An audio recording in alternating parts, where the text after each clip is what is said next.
Assalamualaikum Waalaikumsalam warahmatullahi warahmatullahi wabarakatuh. wabarakatuh. Kami dari kelompok 5 ingin mempresentasikan mengenai tugas kami, teknik digital. Kami memilih project sequence detector yang mendeteksi pola bit 1011. Perkenalan dulu. Dari kelompok 5, saya Muhammad Daifullah Bisalimaiza dengan NIM 1010-225-00036. Saya Muhtarya Nugraha Krotain dengan NIM 1010-225-00023. Dan saya Mahendra Triatmaja dengan NIM 1010-225-00056. Dan saya Muhammad Fatih dengan NIM 1010-225-00082. Oke, lanjut ke slide pertama yang akan dijelaskan oleh Muhtarya. Oke, terima kasih. Untuk di sini saya akan menjelaskan untuk slide pertama, yaitu adalah latar belakang. Seperti yang kita ketahui, perkembangan teknologi elektronika digital saat ini melaju sangat pesat. Performa informasi saat ini mendominasi sistem digital karena akurasinya yang sangat tinggi dan ketahanannya terhadap noise. Dalam arsitektur digital terdapat rangkaian logika kombinasional dan sekuensial. Nah, proyek kami ini berfokus pada logika sekuensial, di mana outputnya tidak hanya bergantung pada input saat ini, tapi juga riwayat state sebelumnya. Salah satu implementasi penting dari sistem sekuensial ini adalah sekuensial detector atau pengenal pola bit serial. Ketika sistem menerima aliran bit yang tepat, di mana kasus kami ini adalah pola 1011, maka sistem secara otomatis akan memberikan respon berupa sinyal keluaran bernilai logika tinggi atau high. Aplikasi realnya sangat luas, mulai dari sequential frame komunikasi dan data nirkabel, serta masih banyak lagi. Nah, untuk selanjutnya saya akan menjelaskan di slide berikutnya. Nah, untuk slide berikutnya adalah tujuan dari tugas besar ini. Yang pertama untuk tujuannya adalah konsep FSM, lalu diagram tabel keadaan, lalu penyederhanaan key map, dan yang terakhir atau yang keempat adalah simulasi dan verifikasi. Nah, untuk slide berikutnya akan dijelaskan oleh rekan saya, yaitu adalah Muhammad Daifullah. Oke, kali ini saya akan menjelaskan tentang deskripsi sistem. Jadi yang pertama, deskripsi kita yang pertama adalah pertama dan input. Nah, input kita ini menerima satu jalur data biner serial dengan variabel X dan sinyal clock atau CLK sebagai pemicu transisi. Lalu masuk ke proses, itu kita menggunakan flip-flop untuk menyimpan state pelacakan bit. Dianalisisnya dengan arsitektur FSM, milli, atau mode. Lalu outputnya jalur keluaran Y bernilai high 1 tepat saat pola 1011 terdeteksi, dan kembali low jika pola 1011 itu tidak ada. Nah, untuk pemodelan sistem ini kami menggunakan FSM atau finite state machine tipe milli, karena milli machine itu output merupakan fungsi dari state sekarang sekaligus input saat itu, sehingga transisi dan respon keluarannya bisa berjalan lebih cepat. Kami merepresentasikan sistem ini ke dalam 4 buah state utama. State pertama yaitu S0, state S1, state 2, dan juga state S3. Nah, saya akan menjelaskan juga di state 0 ini adalah kondisi awal atau reset, di mana belum ada bit yang cocok. Di state pertama,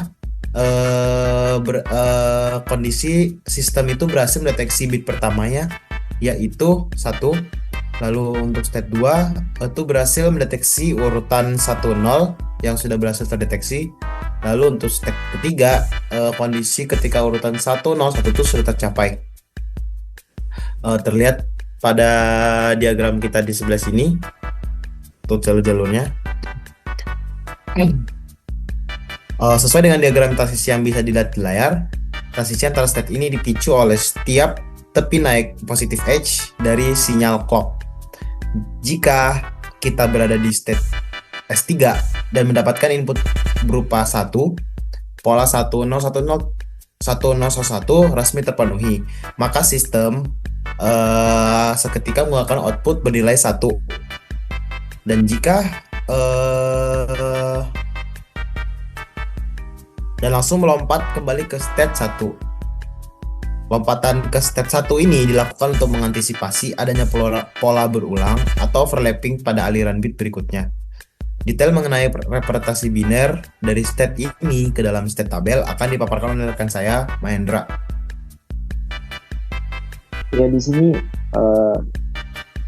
saya akan mempresentasikan tentang state table, keymap, dan persamaan logika.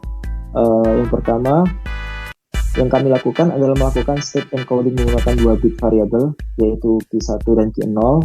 Kami menetapkan representasi biner-biner sebagai berikut, yaitu S0 adalah 00, S1 adalah 01, serta S2 adalah 10, dan yang terakhir S3 adalah 11. Dari encoding tersebut, terbentuklah state table seperti yang tampil di layar. Di sini terlihat jelas relasi antara present state, input, next state, dan output Z. Terlihat bahwa output Z bernilai 1 hanya terjadi saat present state berada di 11 atau S3 dan mendapat input bit 1. Serta untuk mengimplementasikan table ini ke dalam hardware, kami memilih menggunakan 2 buah D flip-flop discrete. Kenapa kami memilih untuk menggunakan 2 buah D flip-flop discrete? Alasan utamanya adalah karena flip-flop tipe D memiliki karakteristik di mana nilai next state sama dengan nilai input flip-flop. Serta hal ini sangat mempermudah pemetaan persamaan logika langsung dari tabel keadaan. Dan untuk guna mendapatkan rangkaian yang paling efisien, kami melakukan minimalisasi gerbang logika yang menggunakan keymap atau kernel map untuk masing-masing fungsi eksitasi D1, D0, dan output Z. Berdasarkan penyederhanaan kelompok keymap dan laporan kami diperoleh 3 persamaan logika final yang ringkas, yaitu sebagai catatan tambahan, variabel C di sini merepresentasikan sinyal input X. Serta untuk ketiga persamaan yang kami sebut tadi, ini murni menggunakan kombinasi gerbang dasar AND, OR, dan NOT yang nantinya akan dihubungkan ke input D flip-flop. Untuk tahap pembuktian dan jalannya simulasi rangkaian akan dipandu langsung oleh rekan saya yang bernama Fatih. Oke, baik. Terima kasih untuk Mahendra. Di sini saya Muhammad Fatih akan menjelaskan flip-flop D dan persamaan eksitasi. Implementasi menggunakan 2D flip-flop positive edge triggered untuk menyimpan state Q1 dan Q0 karena D sama dengan Q plus memberi pemetaan langsung dari next step pada state table, variabel keymaps Q1 dan Q0, dan output dan X itu input, dan keluaran D1 dan D0 itu flip-flop. Untuk D1 di sini bisa dilihat persamaannya, untuk D0 juga bisa dilihat di sini persamaannya, dan untuk outputnya yaitu Z bisa dilihat persamaannya. Terus lanjut ke simulasi. Oke, untuk simulasi di sini saya akan mendemonstrasikan validasi rangkaian yang telah kami rancang.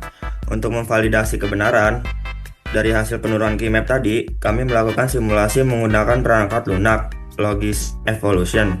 Rangkaian kami disusun secara diskret menggunakan gerbang logika dasar AND, OR, NOT, serta 2 buah komponen D flip-flop yang aktif pada positive edge. Untuk step 1, inputnya 1 dari state 0 ke S1 dengan output Z sama dengan 0. Untuk step 2, inputnya 0 dari state 1 ke state 2 dengan Z sama dengan 0, dan step 3 di sini bisa dilihat inputnya itu 1 dari state 2 ke state 3 dengan input sama dengan 0. Untuk step 4, inputnya 1 dari state 3 ke state 1 dengan Z sama dengan 1, dan pola 1011 terdeteksi. Untuk yang terakhir step 5, inputnya itu 0 dari state 1 ke state 2 yaitu dengan Z sama dengan 0. Terus dilanjut ke timing diagram. Berdasarkan timing diagram, saat input diberikan dengan urutan 1011, state berubah dari S0 ke S1, ke S2, dan ke S3. Ketika state berada di S3 dan input berikutnya bernilai 1, output Z menjadi high, yang dimana menandakan pola berhasil terdeteksi. Setelah itu, state kembali ke S1 sehingga rangkaian dapat mendeteksi pola berikutnya secara overlapping. Mungkin dilanjut ke simpulannya. Di sini ada beberapa kesimpulan. Yang pertama itu bisa disimpulkan penyederhanaan peta Karnaugh menghasilkan dua persamaan eksitasi flip-flop D, yaitu D1 dan D0, yang ringkas serta satu persamaan keluaran Y. Untuk yang kedua, persamaan diimplementasikan murni menggunakan gerbang logika dasar dan flip-flop tanpa komponen counter instan. Terus yang ketiga, simulasi pada logarithm evolution menunjukkan kesesuaian penuh antara perilaku rangkaian dan state table yang dirancang. Dan yang terakhir, sistem dinyatakan valid, deterministik, dan bebas race condition selama input dijaga stabil sebelum tepi clock aktif. Demikian dari presentasi kelompok 5. Mungkin terima kasih atas perhatiannya. Wabillahi taufiq wal hidayah. Wassalamualaikum warahmatullahi wabarakatuh. wabarakatuh.